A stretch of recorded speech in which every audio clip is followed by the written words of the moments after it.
चल रही Iran America Israel जंग अब और खतरनाक मोड़ पर पहुंच चुकी है। लगभग 2 हफ्ते से जारी इस युद्ध के बीच अब हालात सिर्फ जमीन या आसमान तक सीमित नहीं रहे, बल्कि समुद्र और वैश्विक तेल बाजार तक इसकी आग फैल चुकी है।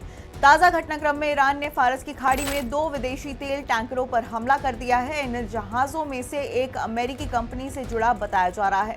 हमले के बाद टैंकर में भीषण आग लग गई, जिससे एक व्यक्ति की मौत भी हो गई, जबकि 38 चालक दल के सदस्यों को सुरक्षित बचा लिया गया। ईरान ने इस हमले की जिम्मेदारी लेते हुए साफ संकेत दिया कि अब वो सिर्फ जवाबी कार्रवाई तक सीमित नहीं रहेगी। इसी बीच ईरान ने दुनिया को एक और बड़ी चेतावनी दी है। ईरानी मिलिट्री कमांड के प्रवक्ता इब्राहिम जुल्फिकार ने कहा है कि अगर हालात ऐसे ही रहे तो कच्चे तेल की कीमत $200 प्रति बैरल तक पहुंच सकती है। उनका कहना है कि स्ट्रेट ऑफ हॉर्मुज के रास्ते तेल की सप्लाई लगभग ठप हो चुकी है और क्षेत्रीय सुरक्षा को जिस तरह नुकसान पहुंचाया गया है, उसका असर पूरी दुनिया की अर्थव्यवस्था पर भी पड़ेगा।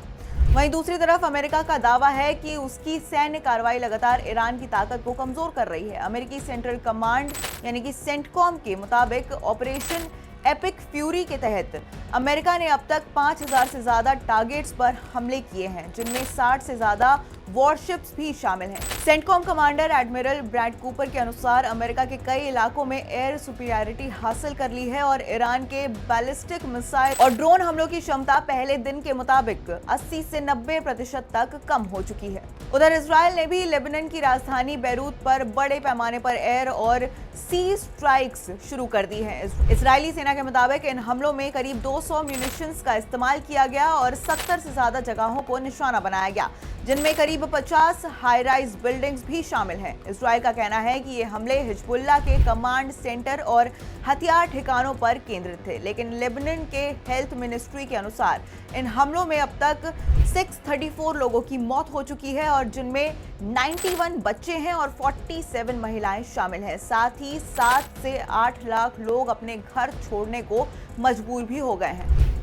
इसी बीच हिजबुल्लाह ने भी इजराइल के खिलाफ जवाबी कार्रवाई तेज की है। संगठन ने दावा किया है कि उसने इजराइल के कई सैन्य ठिकानों पर रॉकेट दागे हैं, जिनमें अमियाद, सैमसन और उत्तरी कमान मुख्यालय जैसे अहम ठिकाने शामिल हैं। हालांकि लगातार बढ़ते तनाव के बीच कूटनीतिक कोशिशें भी शुरू हो चुकी हैं।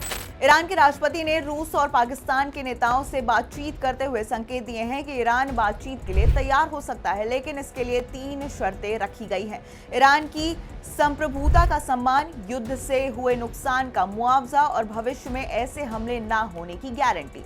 और इसी दौरान मिडिल ईस्ट में फंसे भारतीयों को निकालने का अभियान भी जारी है। कतर से 500 से ज्यादा भारतीयों को सुरक्षित भारत लाया गया, जबकि एयर इंडिया और एयर इंडिया एक्सप्रेस ने मिडिल ईस्ट के लिए 58 उड़ानें संचालित करने की घोषणा की है, ताकि जरूरत पड़ने पर लोगों को सुरक्षित निकाला जा सके।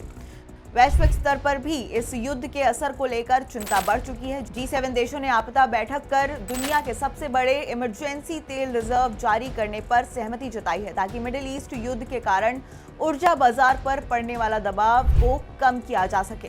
वहीं कुल मिलाकर हालत बेहद संवेदनशील बने हुए हैं। एक तरफ समुद्र में तेल टैंकरों पर हमले, वहीं दूसरी तरफ लेबनान और इजराइल के बीच बढ़ती लड़ाई और तीसरी तरफ स्ट्रेट ऑफ हॉर्मुज पर मंडराता खतरा। ये सब मिलकर संकेत दे रहे हैं कि अगर जल्द ही कोई कूटनीतिक हल नहीं निकलता है तो ये युद्ध पूरी दुनिया की अर्थव्यवस्था और ऊर्जा सुरक्षा को हिला सकता है। अब सबसे बड़ा सवाल यही है कि क्या ये जंग और खतरनाक मोड़ पर जाने वाली है? क्या रूस या अन्य शक्तियां इस संघर्ष को रोक पाएंगी? और अगर तेल की कीमत सच में $200 प्रति बैरल तक पहुंच गई तो क्या दुनिया एक नए आर्थिक संकट की ओर बढ़ रही है?